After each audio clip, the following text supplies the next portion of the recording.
Here at Groves Christian College, we know that clear communication makes a real difference for families. So today, we'll walk you through how to report student absences and manage bus notifications quickly and easily.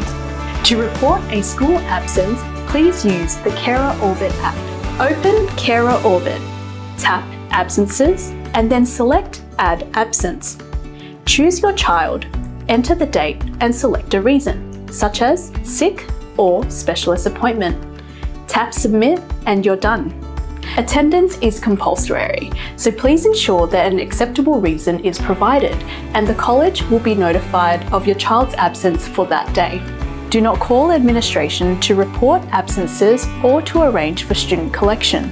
For early student collection, please email groves@groves.qld.edu.au or provide notice in the child's student diary.